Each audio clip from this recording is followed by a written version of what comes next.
ന്യൂയോർക്കിന്റെ ചരിത്രം മാറ്റിമറിച്ച് സോഹ്റാൻ മംദാനി. എന്തുകൊണ്ട് ഈ വിജയം പ്രധാനം? ഹായ് സുഹൃത്തുക്കളെ, ലോകത്തിലെ ഏറ്റവും ശക്തമായ നഗരങ്ങളിലൊന്നായ ന്യൂയോർക്ക് സിറ്റിയിൽ പുതിയൊരു ചരിത്രം പിറന്നിരിക്കുന്നു. 2025 മേയർ തിരഞ്ഞെടുപ്പിൽ റിപ്പബ്ലിക്കൻ ശക്തികളുടെയും മുൻ പ്രസിഡന്റ് ട്രംപിന്റെ പോലും കടുത്ത എതിർപ്പിനെ മറികടന്ന് സോഹ്റാൻ മംദാനി വിജയിച്ചു കയറിയത് ഒരു സാധാരണ രാഷ്ട്രീയ വിജയമല്ല, മറിച്ച് അമേരിക്കൻ സ്വപ്നത്തിന്റെ പുതിയ നിർവചനമാണ്.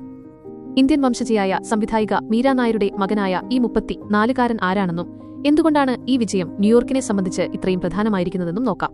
1. ആരാണ് സോഹ്റാൻ മംദാനി? സോഹ്റാൻ ജനിച്ചത് ഉഗാണ്ടയിലെ കമ്പാലയിലാണ്. 7-ാം വയസ്സിലാണ് അദ്ദേഹം ഒരു കുടിയേറ്റക്കാരനായി ന്യൂയോർക്കിലെത്തുന്നത്. ഒരു പ്രമുഖ രാഷ്ട്രീയ പശ്ചാത്തലത്തിൽ നിന്നോ കോടീശ്വരന്റെ മകനായോ അല്ല സോഹ്റാൻ വന്നത്. രാഷ്ട്രീയത്തിൽ പ്രവേശിക്കുന്നതിനു മുമ്പ് അദ്ദേഹം ക്വീൻസിലെ സാധാരണക്കാർക്കു വേണ്ടി പ്രവർത്തിക്കുന്ന ഒരു ഭവന ഉപദേഷ്ടാവായിരുന്നു. സാധാരണക്കാരുമായി അടുത്തിടപഴകാനുള്ള ഈ അവസരം അദ്ദേഹത്തിന്റെ രാഷ്ട്രീയ കാഴ്ചപ്പാടുകളെ രൂപപ്പെടുത്തുന്നതിൽ പ്രധാന പങ്കുവഹിച്ചു. അതുകൊണ്ടാണ് അദ്ദേഹം എന്നും തൊഴിലാളിവർഗത്തിന്റെ ശബ്ദമായി നിലകൊണ്ടത്. സോഹ്റാൻ മംദാനിയുടെ വിജയം ന്യൂയോർക്ക് രാഷ്ട്രീയത്തിൽ ഒരു വഴിത്തിരിവാണ്. ഈ യുവനേതാവ് ഒറ്റയടിക്ക് നിരവധി ചരിത്രങ്ങൾ കുറിച്ചു. ആദ്യത്തെ മുസ്ലിം മേയർ. ന്യൂയോർക്ക് സിറ്റിയുടെ ചരിത്രത്തിലെ ആദ്യത്തെ മുസ്ലിം മേയറായാണ് അദ്ദേഹം തെരഞ്ഞെടുക്കപ്പെട്ടത്. ആദ്യത്തെ ദക്ഷിണേഷ്യൻ മേയർ. ഒരു നൂറ്റാണ്ടിനിടയിലെ ഏറ്റവും പ്രായം കുറഞ്ഞ മേയർ.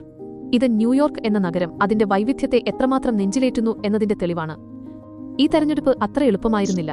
അദ്ദേഹത്തിന്റെ പുരോഗമന നിലപാടുകൾ യാഥാസ്ഥിതികരുടെ കണ്ണിലെ കരടായിരുന്നു.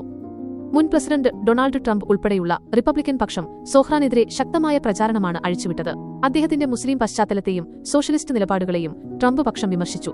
എങ്കിലും സോഹ്റാൻ വിജയിച്ചു. എന്തായിരുന്നു ആ മാജിക്? അവിടെയാണ് അദ്ദേഹത്തിന്റെ ജനകീയ അജണ്ട ശ്രദ്ധേയമാകുന്നത്. വാടക മരവിപ്പിക്കൽ.